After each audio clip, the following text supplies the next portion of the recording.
tubuh kita yang adalah bait Allah ini harus menjadi inspirasi bagi sesama untuk menemukan kemerdekaan dan perdamaian di tengah dunia ini.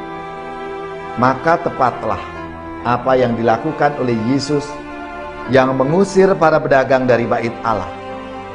Yesus tidak menghendaki kita mengotori bait Allah dengan kepentingan pribadi yang cenderung membawa pada kebinasaan. Bait Allah harus mengalirkan kehidupan. Bait Allah harus menjadi sumber kemerdekaan dan perdamaian. Saudari-saudaraku yang terkasih, berjumpa kembali bersama saya Inspirasiku di Antara. Renungan Harian Sabtu 9 November. Hari ini kita bersama seluruh gereja Katolik Pesta Pemberkatan Gereja Basilika Lateran. Semoga kita bersama keluarga, komunitas kita selalu dalam keadaan baik, sehat, dan tetap bersemangat. Marilah kita mengawali renungan kita hari ini dengan tanda kemenangan Kristus. Dalam nama Bapa dan Putra dan Roh Kudus. Amin. Ya Allah, Engkau telah berkenan menyebut umat-Mu gereja. Bantulah agar umat yang berhimpun dalam nama-Mu takut akan Dikau, mengasihi Engkau, mengikuti Engkau, dan dengan bimbingan-Mu dapat memasuki kediaman surgawi yang Engkau janjikan. Lipat gandakanlah di dalam gereja-Mu anugerah roh yang telah Engkau berikan, agar umat yang setia kepadamu senantiasa bertambah. Dengan pengantaraan Yesus Kristus Putra-Mu Tuhan kami, yang bersama dengan Dikau dalam persatuan Roh Kudus, hidup dan berkuasa, Allah sepanjang segala masa. Amin.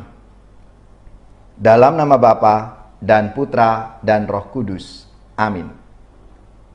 Inspirasi kita hari ini dari Injil Suci menurut Yohanes, bab 2 ayat 13-22. Marilah kita siapkan kitab suci kita masing-masing. Kita akan membaca bersama-sama lalu merenungkannya. Ketika sudah dekat hari raya Paskah orang Yahudi, Yesus berangkat ke Yerusalem. Dalam bait suci didapatinya pedagang-pedagang lembu, kambing domba dan merpati, dan penukar-penukar uang duduk di situ. Maka Yesus membuat cambuk dari tali, lalu mengusir mereka semua dari bait suci, dengan semua kambing domba dan lembu mereka. Uang para penukar dihamburkannya ke tanah, dan meja-meja mereka dibalikkannya. Kepada pedagang-pedagang merpati ia berkata, "Ambil semuanya ini dari sini. Jangan membuat rumah Bapakku menjadi tempat berjualan."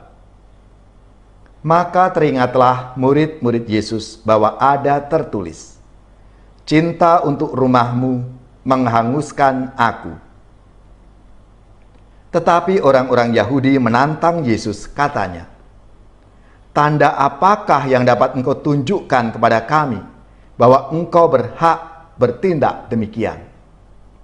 Jawab Yesus kepada mereka, "Rombaklah bait Allah ini, dan dalam 3 hari aku akan mendirikannya kembali." Lalu kata orang Yahudi itu kepadanya, 46 tahun orang mendirikan bait Allah ini, dan engkau dapat membangunnya dalam 3 hari. Tetapi yang dimaksudkan Yesus dengan bait Allah ialah tubuhnya sendiri. Sesudah Yesus bangkit dari antara orang mati, barulah teringat oleh murid-muridnya bahwa hal itu telah dikatakannya. Maka percayalah mereka akan kitab suci dan akan perkataan yang telah diucapkan Yesus. Demikianlah sabda Tuhan. Terpujilah Kristus. Saudari-saudaraku yang terkasih, hari ini Gereja Universal merayakan pesta pemberkatan Gereja Basilik Lateran. Basilik ini didirikan oleh Kaisar Konstantinus Agung, putra Santa Helena, pada tahun 324. Dalam sejarah gereja, Basilik ini merupakan Basilik Agung yang pertama, yang melambangkan kemerdekaan dan perdamaian di dalam gereja. Setelah 3 abad lebih, gereja ada dalam hambatan dan penganiayaan oleh kaisar-kaisar Romawi yang kafir. Pemberkatannya yang kita peringati pada hari ini merupakan peringatan akan kemerdekaan dan perdamaian itu.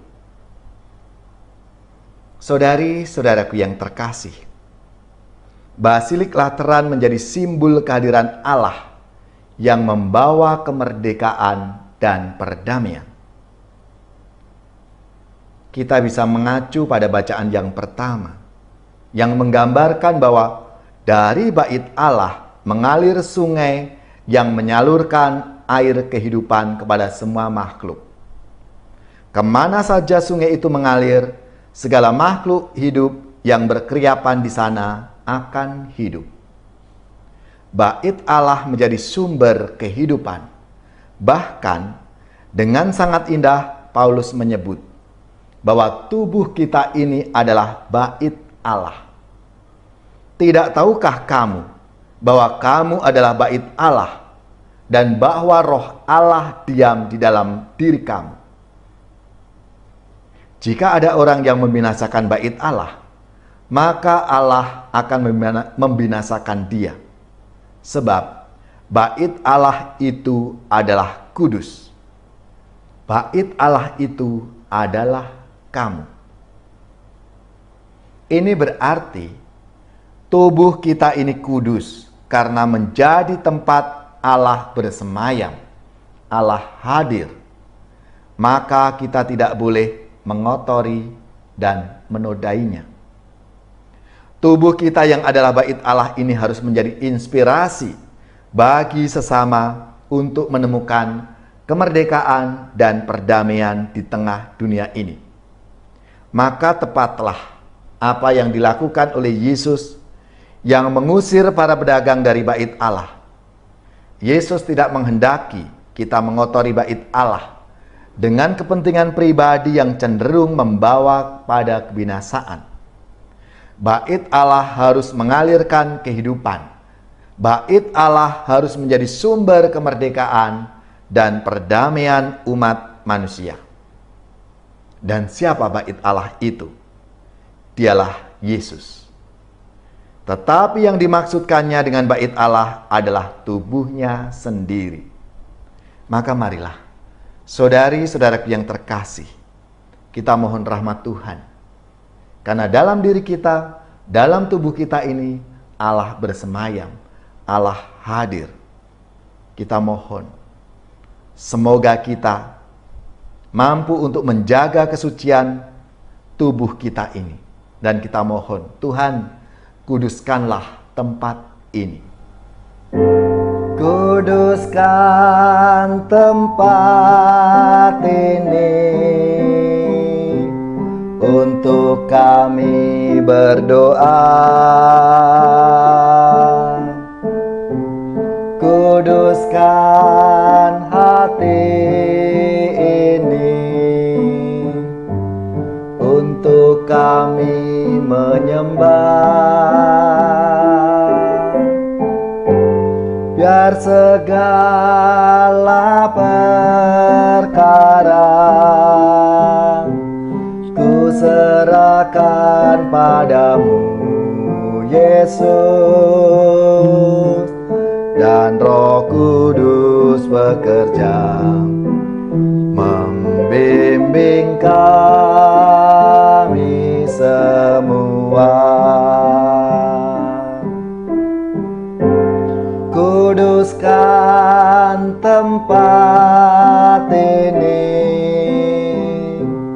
untuk kami berdoa.